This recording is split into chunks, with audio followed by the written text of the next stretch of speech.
Bonjour à toutes et à tous, dans cette vidéo on va apprendre à calculer le produit de deux matrices, mais attention, ici on va le faire de manière générique, c'est-à-dire qu'on va faire une formule générale. On a deux matrices carrées, attention ici je le fais que dans le cas des matrices carrées, donc qui ont n lignes et n colonnes, la matrice A, la matrice B, et je veux calculer le produit de A par B. Et vous voyez bien la difficulté, c'est-à-dire que on ne va pas écrire la formule que je vous ai déjà donnée, 1, 1, 1, B1, et ainsi de suite, parce que ça nous donnerait une matrice produit qui serait très complexe, très compliquée. Il y aurait trop de valeurs écrites. Donc il faut écrire, il faut avoir une écriture qui soit synthétique. Et pour cela, voilà un petit peu l'astuce. On va écrire que A fois B c'est égal à C, avec C qui est égal à la matrice CIJ. Donc on met en avant les coefficients. Les I et les I et J sont compris entre 1 et n. Mais ce qu'on va faire, je vous le montre, vous allez avoir une formule générique. Alors comment fait-on? Eh bien, ce qu'on voudrait savoir, c'est quelle est la formule générale d'un coefficient CIJ à la ligne 1 et à la colonne J. Et donc regardez, je vais écrire ceci.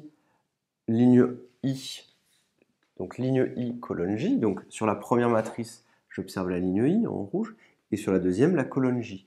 Donc je vais faire AI1, B1J, plus, et ainsi de suite, et ainsi de suite. Donc je vais avancer. Alors je vais prendre le feutre à chaque fois, pour bien que vous ayez la valeur. Donc ici, quelque part, vous allez avoir B, ligne 2, colonne J, si vous voulez.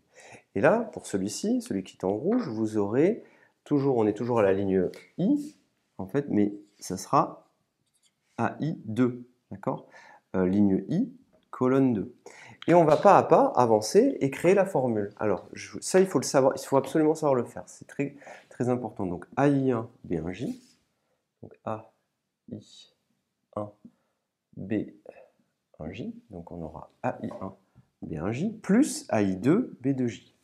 Plus AI2, B2J. Plus, et ainsi de suite, et ainsi de suite. Je mets des petits points. J'arrive au dernier. AIN, BNJ, plus AIN, BNJ. Alors, cette écriture-là, vous voyez bien que ça correspond à un coefficient de la matrice C, c'est le coefficient qui se situe à la ligne I, colonne J. Pas de difficulté là-dessus. Mais ça reste encore une écriture qui est un petit peu longue, donc nous, on va apprendre cette formule-là.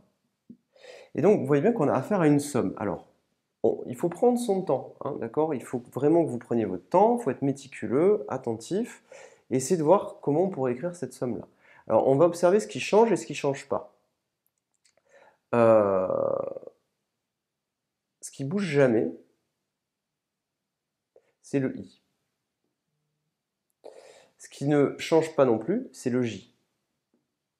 Par contre, les indices qui changent, c'est le deuxième, là, 1, 2. Donc, je vais prendre un petit stylo de couleur et vous allez voir, on va juste écrire ce qui change. Donc là, on a le 1, le 2, jusque là. Donc là, on va écrire 1, 2, vous voyez.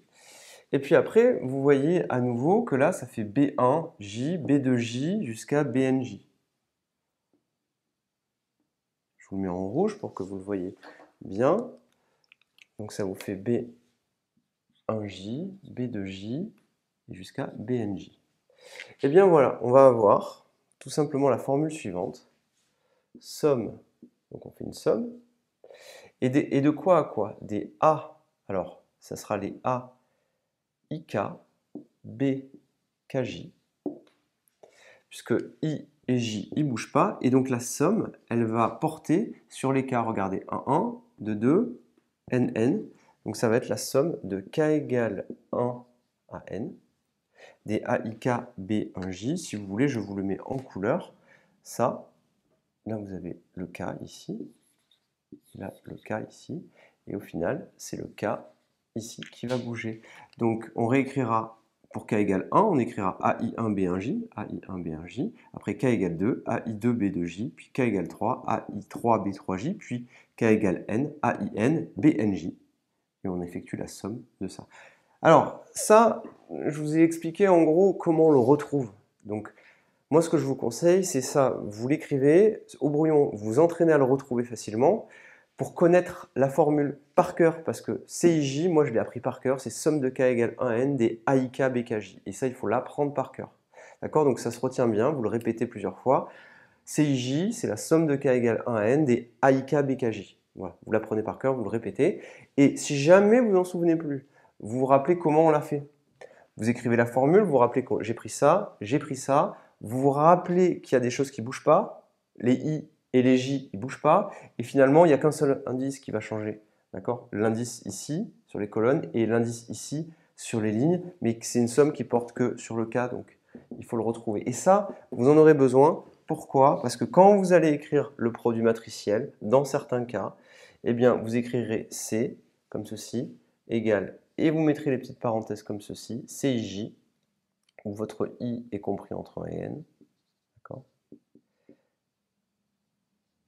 Mais si vous voulez être très synthétique, vous écrirez avec CIJ égale, et là vous mettez somme de K égale 1 à N, des A, I, K, B, K, J. Parce qu'on l'a appris par cœur et on s'en souvient, et ça sonne, quand on le dit, finalement c'est quelque chose dont on peut se souvenir, A, I, K, B, K, J, ça se dit bien. Voilà, donc ça c'est une façon de le faire, et de temps en temps, alors c'est plutôt en prépa où vous aurez ça, vous aurez ce type de formule, donc là c'est pour aller vraiment plus loin, pour préparer un petit peu ce qui se fait en maths sup. Je vous remercie et à très bientôt.